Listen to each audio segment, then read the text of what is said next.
Q Art and Craft è un punto di ritrovo che serve ad esprimere l'arte, ma anche un veicolo di promozione di quella che è la nostra cultura, la nostra storia. Sì, esattamente. Io ho voluto aprire questo spazio per fare, come ho detto altre volte, un regalo a me stessa, ma anche alla città. Un punto di incontro, infatti, è art and craft, cioè arte e intrattenimento, un punto di incontro per tutti gli artisti agrigentini.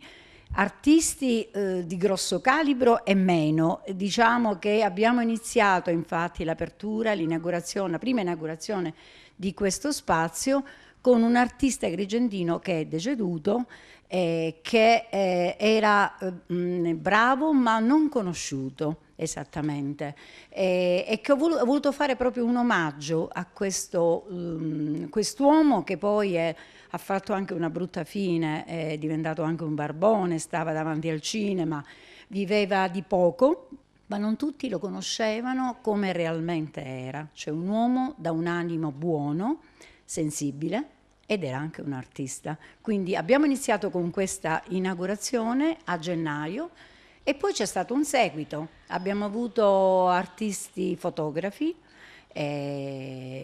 artisti di arte figurativa e anche astratta, e ultimamente anche un artista che dipinge su seta, fa dei lavori su seta, un'artista di Porto Empedocle, Dora Mirabello, che dipinge, fa gli acquarelli sulla seta e che ritornerà in galleria.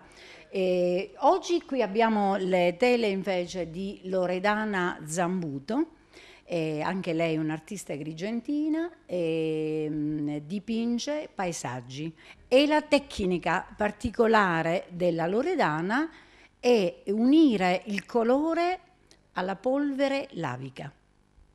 Quindi si vedono nelle opere, si vede questa lucentezza particolare che è dovuta appunto alla polvere lavica che si trasforma poi in cristalli dall'effetto vetro, quindi mescola il colore alla polvere lavica.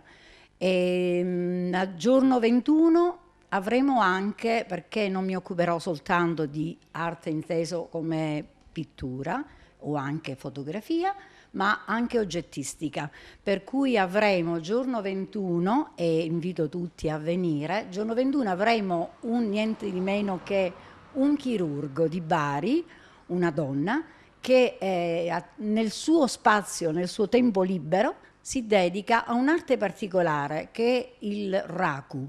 Il raku è una ceramica che viene fatta attraverso il fuoco. Spero che la città comprenda questo mio messaggio di una ricrescita della città dal punto di vista culturale e di accogliere in galleria tutti gli artisti agrigentini e non, credo anche di altre città.